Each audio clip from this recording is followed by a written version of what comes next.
예수님 사역의 분기점입니다. 1장부터 10장까지는 갈릴리 지역을 중심으로 예수님께서 활동하신 내용을 소개합니다. 이제 11장부터는 마지막을 위해서 예루살렘을 중심으로 예수님의 사역이 펼쳐지게 됩니다. 그래서 이 10장이 매우 이 분기점이라고 하는 것. 그러면서 오늘 우리가 묵상할 주제가 한 가지 부족한 것. 한 가지 부족한 것. 21절 말씀입니다. 함께 읽습니다. 예수께서 그를 보시고 사랑하사 가라사대 네게 오히려 한 가지 부족한 것이 있으니 가서 내 있는 것을 다 팔아 가난한 자들을 주라. 그리하면 하늘에서 보화가 네게 있으리라. 그리고 와서 나를 쫓으라. 아멘. 우리가 이 본문을 이해하기 위해서 그 당시의 시대적인 배경을 잘 이해하는 것이 필수 조건입니다. 우리는 현대라고 하는 시대를 살아가고 있고 이 말씀이 기록된 때 적어도 마가복음이 기원 후 한 60년쯤 기록됐다 그러면 거의 2000년의 시간적인 간격이 있습니다. 어마어마한 그 변화가 있는 그 시대에 우리가 이 말씀을 읽고 있습니다. 그러므로 말씀의 좀 폭넓은 이해를 위해서 과연 예수님께서 이 사람에게 한 가지 부족한 것, 과연 그것을 무엇이라고 말씀을 하시는가? 또 우리가 이 말씀을 통해서 과연 나에게 부족한 것이 무엇인가를 우리가 점검해 볼 필요가 있는 줄 압니다. 그러면 우리가 본문을 좀 폭넓게 이해하기 위해서 이 마태복음 19장, 또 마가복음 10장, 누가복음 19장 같은 내용을 어떻게 말씀하고 있는가 가장 중요한 그 포인트를 우리가 잡아야 됩니다. 마태복음 19장 22절에서 이 사람을 어떻게 설명하느냐? 재물이 많음으로 부자라다 그런 뜻이죠. 그리고 이 사람은 그 청년 그랬습니다. 재물이 많은데 나이가 젊다. 최소한도 30은 넘었다고 보는 겁니다. 그러면 나이 30에 이 재물이 많은 부자가 됐다. 자수성가한 것은 아니라고 하는 것이 분명해집니다. 그럼에도 불구하고 이 젊은 부자가 예수님께 찾아와서 내가 무슨 선한 일을 하여야 영생을 얻을 수 있겠습니까? 어떻습니까? 젊은 나이에 많은 재물을 가지고 있는데 관심이 영생이라고 하는 것에 관심을 가졌다고 하는 것은 바람직한 자세입니다. 또 오늘 마가복음 10장에서는 이 사람을 재물이 많은 거로 부자라고 분명히 밝힙니다. 그런데 무엇을 하여야 영생을 얻을 수 있겠는가? 또 누가복음 19장에서는 이 사람이 큰 부자인데 그냥 부자가 아니라 어떤 관원 그랬습니다. 그러니까 이 마태, 마가, 누가복음을 종합해서 보면 첫째, 나이가 젊다. 젊은 사람이다. 두 번째, 관원이다. 세상의 지위도 가지고 있다 그 뜻입니다. 요즘으로 말하면 젊은 사람이 일찍 국회의원이 됐습니다. 또 조상 때부터 내려오는 재물도 많습니다. 그런 사람이 영생에 대해서 관심을 갖는다고 하는 것, 그건 참 고무적인 사건입니다. 그런데 예수님 당시에 두 계층이 있습니다. 두 계층을 어떻게 시대적인 배경에서 말씀하느냐, 부자와 가난한 자, 이렇게 구분합니다. 예수님 당시에 부자는 어떤 사람들이냐? 하나님을 잘 섬기면 세상에서 부자가 된다고 믿었습니다. 그들이 바리새인들입니다. 어떻습니까? 오늘날도 교회에서 예수 잘 믿으면 부자로 살 수 있다. 그런 설교 들어보셨습니까? 제가 어렸을 때는 그런 설교 수도 없이 들었습니다. 그러니까 예수를 잘 믿으려고 하는데 부자가 되지 않으면 그 사람은 뭡니까? 예수를 잘못 믿은 결과입니다. 그래서 예수님 당시에 가난하다고 하는 것은 하나님을 잘 섬기지 못한 증거가 되는 사회였습니다. 그러니까 오늘 이 젊은이가 부자면서 세상에 지위도 있으면서 더 잘 믿어보겠다고 어떻게 해야 영생을 얻을 수 있습니까? 이렇게 예수님을 찾아왔다고 하는 건 이건 굉장한 사건이라고 하겠습니다. 그런데 오늘 우리가 살고 있는 이 사회는 어떻게 계층이 이루어지느냐? 수저계급론이라고 합니다. 수저계급론. 어떤 수저요? 금수저와 흙수저. 여러분은 어떤 수저에 속합니까? 금수저입니까? 흙수저입니까? 그래도 예전에는 개천에서 용이 난다 그랬습니다. 요즘은 개천에서 용이 날 수 없다. 이것이 대세를 이룹니다. 왜냐하면 금수저는 대를 이어서 금수저의 삶을 살 수밖에 없고 흙수저는 대를 이어서 흙수저의 삶을 살 수밖에 없는 것, 양극화 현상이라고 그러는 겁니다. 언젠가 한번 그 강남 8학군에서 유명한 학원을 운영하는 분이 뉴욕을 방문했을 때 잠시 만나 이야기를 나누는 가운데 제가 이런 질문을 했습니다. 왜 강남에 8학군이 생겼습니까? 도대체 이유가 뭡니까? 그랬더니 그분 대답이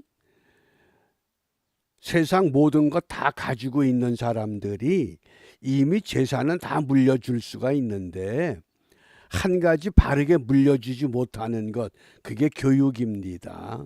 명품 교육까지 물려주기 위한 것이 오늘 이 강남 8학군을 만들어낸 겁니다. 그 얘기를 듣고 보니까 왜? 금수저는 대를 이어서 금수저가 되는데 명품 교육을 물려주기 위해서 그래서 사교육이 활성화될 수밖에 없었다고 하는 것. 그게 오늘 현실입니다. 그러니까 예전에는 개천에서 용난다 그랬지만은 지금은 한국은 세습공화국이라고 단정해 버립니다. 서울대 어느 교수님이 이 세습공화국에 대한 한국 사회 불평등에 대한 논문을 썼습니다. 서울대 입학한 학생들을 중심으로 과거와 현재에 입학하는 학생들의 경제 수준이 어떤가? 경제 수준이 높으면 높아졌지 낮아지질 않는다고 하는 것을 결론으로 밝힙니다.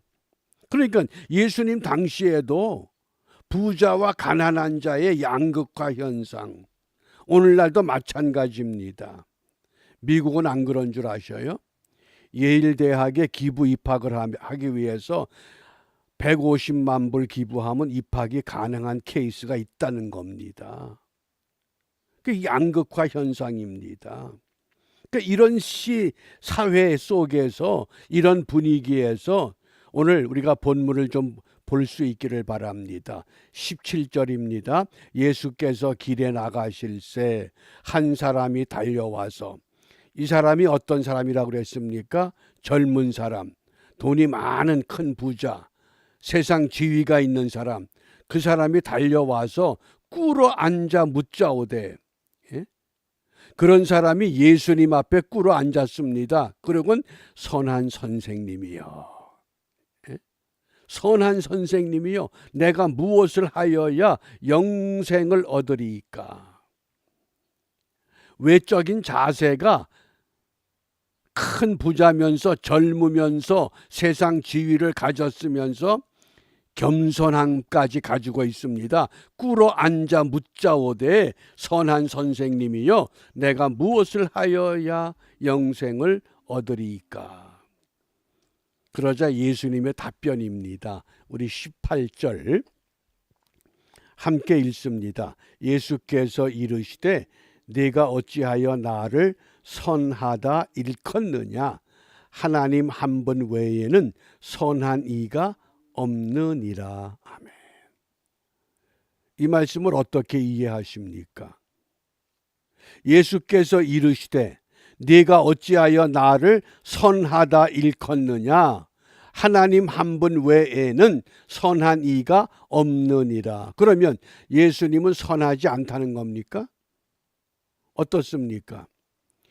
이슬람 교회에서는 이 말씀 때문에 예수님은 선하지 않기 때문에 하나님의 아들이 아니라고 반박하는 겁니다. 왜 예수님께서 하나님 한 분 외에는 선한 이가 없다고 하셨는가? 내가 선하지 않다, 그런 뜻이 아니라 세상 부자들이, 세상 관원들이, 세상 지식인들이 선함의 기준을 어디에 두고 있느냐? 사람에게 두고 있다, 그 뜻입니다. 사람은 선할 수가 없다. 오직 하나님만이 선하시다. 이것을 강조하신 겁니다. 그러니까 성경 전체에서 예수님을 어떤 분으로 말씀하시는가? 선의 기준이 무엇인가? 그러니까 이 사람은 율법의 잣대를 가지고 선을 찾고자 한 겁니다. 선의 기준은 어디에 있습니까? 하나님밖에 없다는 겁니다. 절대 기준은 하나님이시다. 지금 이 기준이 잘못된 것을 깨우쳐 주셨습니다. 그러면서 예수님께서 너 계명을 아느냐? 예, 압니다. 그러면서 6계명 살인하지 말라, 7계명 간음하지 말라, 8계명 도둑질하지 말라, 9계명 거짓 증거하지 말라, 10번째 계명 속여 취하지 말라. 그러곤 다시 거슬러 올라가서 내 부모를 공경하라. 5계명부터 10번째 계명 사람에 대한 계명을 너 지켰느냐? 그러니까 이 사람이 어떻게 고백해요? 아유, 그거요, 내가 어릴 때부터 다 지켰어요. 이 굉장한 사람입니다. 율법적으로 흠 잡을 데가 없다, 그 뜻입니다. 그런데 그 사람을 향해서 예수님께서 이렇게 말씀하신 겁니다. 오늘 우리가 21절 다시 한번 함께 읽습니다. 예수께서 그를 보시고 사랑하사 가라사대 네게 오히려 한 가지 부족한 것이 있으니 가서 내 있는 것을 다 팔아 가난한 자들을 주라. 그리하면 하늘에서 보화가 네게 있으리라. 그리고 와서 나를 쫓으라. 무슨 말씀입니까? 하나님을 쫓는 것이 우선인데 우선되는 것을 하기 전에 먼저 가난한 자들을 보살피라. 그것이 율법에 으뜸되는 계명, 첫째 되는 계명, 그것이 사랑이라고 하는 것을 강조하셨습니다. 모든 걸 다 팔아서 준 다음에 그리고 하나님을 쫓는 것이 아니라 먼저 우선순위가 뭡니까? 우선순위가 하나님이라는 겁니다. 그러면 정말 하나님을 사랑하고 하나님을 섬긴다 그러면 이 젊은이의 우선순위가 어디에서 잘못됐느냐? 22절에 보면 그 사람은 재물이 많은 고로 이 말씀을 인하여 슬픈 기색을 띠고 근심하며 가니라. 우선순위가 뭐였습니까? 하나님이 아니라 재물이었다고 하는 겁니다. 선의 기준도 잘못되었고 신앙의 기준도 잘못되었음을 분명하게 깨우치셨습니다. 그런데 어떻게 하면 영생을 얻겠습니까? 그럴싸한 질문으로 시작을 했지만은 사실 관심은 재물에 있다고 하는 것, 우선순위가 잘못되었다고 하는 것을 오늘 우리에게 말씀하십니다. 우리가 남들 다 자는 시간에 일어나서 새벽 기도한다고 우선순위가 결정된 거 아닙니다. 우리의 중심이, 내 마음의 중심이 정말 하나님 중심인가? 마지못해서 체면상으로 하는 수 없이 습관상으로 그것이 아니라 정말 내 중심에서 내가 하나님을 사랑하기 때문에 계명을 지킬 수밖에 없고 하나님을 사랑하기 때문에 내 소유를 팔아서 가난한 자들을 도와줄 수밖에 없는, 그런데 이 젊은 부자는 순서가 바뀐 겁니다. 왜 그렇습니까? 부자와 가난한 사람의 기준을 하나님을 잘 섬기면 부자가 되고 하나님을 잘 섬기지 못하면 가난할 수밖에 없다. 금수저와 흙수저의 양극화 현상이 분명한 세상에서 여전히 우리가 예수 잘 믿으면 잘 산다, 그런 것이 아니라는 겁니다.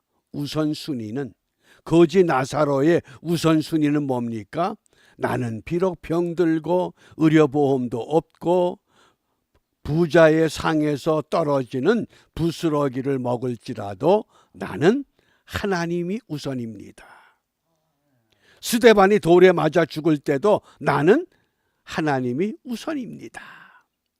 사도 바울이 옥에 갇혔을 때, 베드로가 옥에 갇혔을 때 우선순위는 나는 하나님이 우선입니다. 어떻습니까? 그것이 아니라고 하면 내게 오히려 한 가지 부족한 것이 있다고 말씀하신 겁니다. 오늘 이 아침 시간에 과연 나는 부족한 것이 무엇인가? 우리가 그것을 분명히 깨닫고 그 부족한 것을 채워서, 그래서 오늘 이 마가복음 마지막 부분에 보면 바디메오라고 하는 소경이 등장합니다. 나사렛 예수라고 하는 이야기를 듣고 눈을 볼 수 없으니까 그가 소리칩니다. 다윗의 자손 예수여 나를 불쌍히 여기소서. 우리가 주님 앞에, 하나님 앞에 이런 고백이 절실하게 필요한 때인 줄 압니다. 나를 불쌍히 여기소서. 내가 가지고 있는 문제, 그것이 어떤 것이 되었든 나를 불쌍히 여기소서. 하나님 우선으로 메어 달릴 때 오늘 예수님께서 이 소경에게 분명히 말씀하십니다. 가라, 내 믿음이 너를 구원했다. 이런 은혜를 우리가 함께 누리면서 오늘도 우리가 무엇을 기도하겠는가? 그래서 요한복음 17장 3절에 영생은 곧 유일하신 참 하나님과 그의 보내신 자 예수 그리스도를 아는 것입니다. 영생을 무엇을 해서 얻는 것이 아니라 예수 그리스도를 아는 것, 여기 안다고 하는 것은 예수님과 동고동락한다 그런 뜻입니다. 살아도 주를 위해서, 죽어도 주를 위해서. 그러므로 오늘 기도는 영생의 은혜를 먼저 우리가 체험을 하고 그 영생의 은혜를 전하는 살아있는 복음의 증거자들로 승리해야 하겠습니다. 그러기 위해서 구원받은 삶, 우리가 구원받은 건 확실하면 이제 구원받은 삶을 살아야 됩니다. 어떻게? 항상 기뻐하라, 쉬지 말고 기도하라, 범사에 감사하라. 저는 이것을 3기 신앙 그럽니다. 3기. 3가지 기입니다. 기가 막힌 상황에서 기도함으로 기적을 보는 신앙. 예?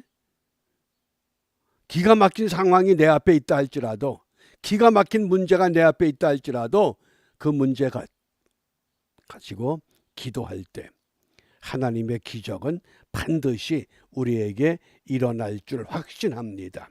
오늘도 이런 믿음으로 승리하는 은혜의 하루가 되시고 거룩한 주일을 예비하는 복된 삶이 이루어지시기를 주님의 이름으로 축복합니다. 기도하겠습니다.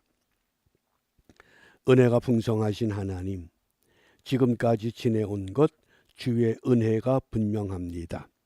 앞으로 우리가 남은 날도 이전보다 더 귀한 하나님의 은혜로 채움받고자 이 시간 주님 앞에 머리를 숙였습니다. 비옵기는 소경 바디메오와 같이 예수시란 소리를 듣고 소리쳐 외치기를 나를 불쌍히 여겨 주옵소서.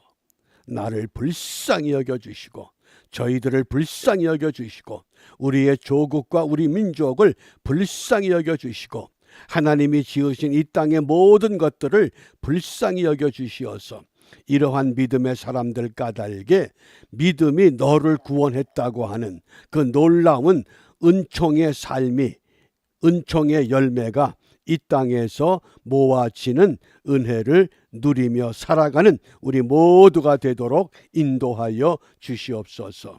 이러한 은혜가 우리에게 이루어지기를 사모하며 주님이 가르쳐 주신 기도로 함께 기도합니다.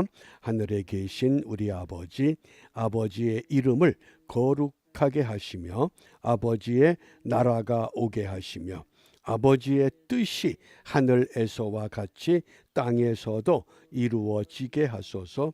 오늘 우리에게 일용할 양식을 주시고 우리가 우리에게 잘못한 사람을 용서하여 준 것 같이 우리 죄를 용서하여 주시고 우리를 시험에 빠지지 않게 하시고 악에서 구하소서. 나라와 권능과 영광이 영원히 아버지의 것입니다. 아멘.